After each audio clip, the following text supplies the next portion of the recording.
Madame Bouchard, merci d'être là. Bonsoir, merci.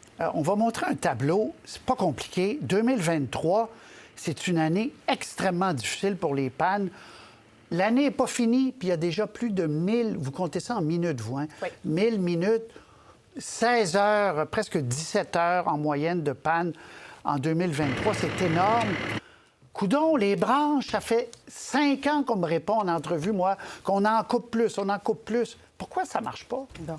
D'emblée, je tiens à vous rassurer, M. Roy, on est très conscient qu'il faut améliorer la fiabilité de notre service à nos clients. On a un plan d'action qui va nous faire investir 45 à 50 milliards pour améliorer la fiabilité de notre service à nos clients. On est bien conscient que le statu quo n'est plus possible.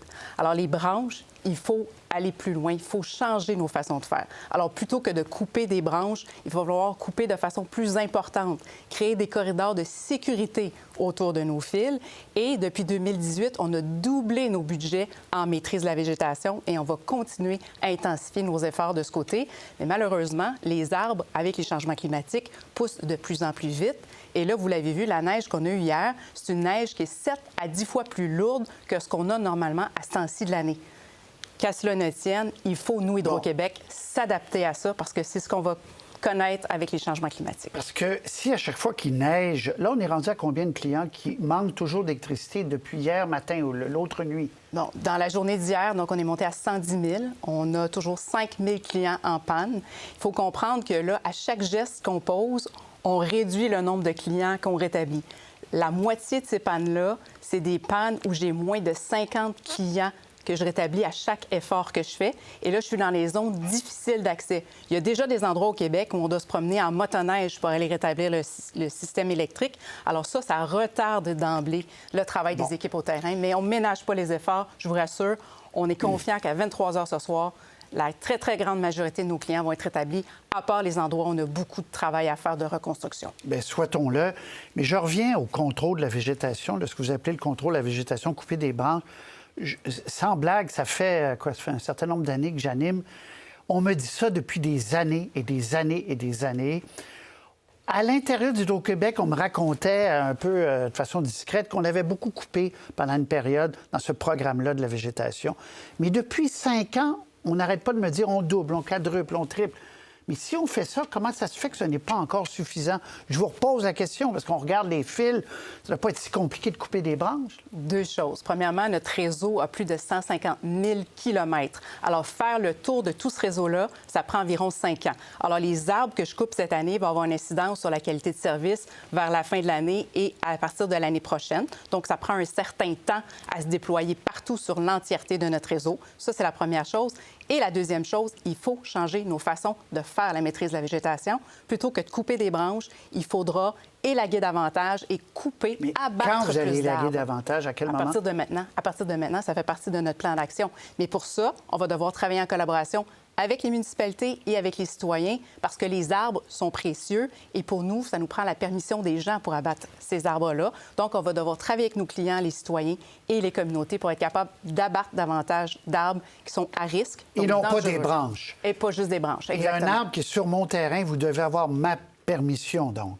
Exactement. Donc, vous allez envoyer des millions de lettres. Comment ça va fonctionner? Combien de temps vous vous donnez? Bon, on se donne le minimum de temps requis pour le faire. On va échanger avec les clients, on va échanger avec les municipalités parce qu'il y a des municipalités aussi dans lesquelles on doit obtenir une permission de la municipalité pour couper l'arbre. Donc, on va travailler, comme je le disais, avec les municipalités pour accélérer l'émission des permis ou voir si on peut s'abstenir de l'obtention des permis. Et ensuite, travailler avec les citoyens pour les conscientiser à l'importance du danger de l'arbre pour la fiabilité du service électrique, mais pas juste pour eux, mais pour le quartier au complet. Donc, c'est vraiment de cette façon-là. Donc, oui, il y aura des lettres, mais il y aura beaucoup de conversations. Vous le savez, dans le cadre de notre plan d'action qu'on a dévoilé il y a quelques semaines de ça, il y aura un dialogue avec les Québécois. Donc, ça va faire partie du dialogue, c'est-à-dire comment on maîtrise mieux le risque de la végétation en proximité de notre réseau électrique. En avril dernier, il y avait eu quand même un électrochoc là, avec le verglas qui avait eu la grosse crise. Il y avait eu des 700 000 pannes, je crois. Bon, et le premier ministre était intervenu, votre patronne à l'époque était intervenue. Puis on avait dit, on ne peut pas enfouir au Québec, ça coûterait trop cher. Mais là, on commence à se poser la question plus sérieusement. Qu'est-ce qui coûte le plus cher? Des pannes à répétition comme ça ou l'enfouissement pas de tout, mais d'une belle partie, d'une grande partie. Bon, l'enfouissement est une solution qui fait partie d'une combinaison d'outils pour améliorer la fiabilité du réseau, mais l'enfouissement, on ne peut pas faire ça partout de la même façon. Alors, Bon, peux-tu commencer? Oui, j'y arrive de deux façons. Dans la combinaison de solutions, il va y avoir, oui, de l'enfouissement comme on le connaît maintenant, mais qui est 10 fois plus cher que le réseau aérien. Mais il y a aussi de l'enfouissement allégé qu'on appelle, où là, plutôt que d'inclure les fils dans de gros conduits en béton, on va plutôt les enfouir sur un seuil de roche. Mais encore là, en souterrain, quand la panne est moins souvent, bien entendu, mais elle est plus longue. Alors, il faut comprendre la complexité du réseau. Mais à ça, il va venir comment ça se fait, s'ajouter... madame? Oui, j'entends ce que vous dites. Mais comment ça se fait que c'est pire à Hydro-Québec quand on se compare à certaines autres sociétés en termes des pannes?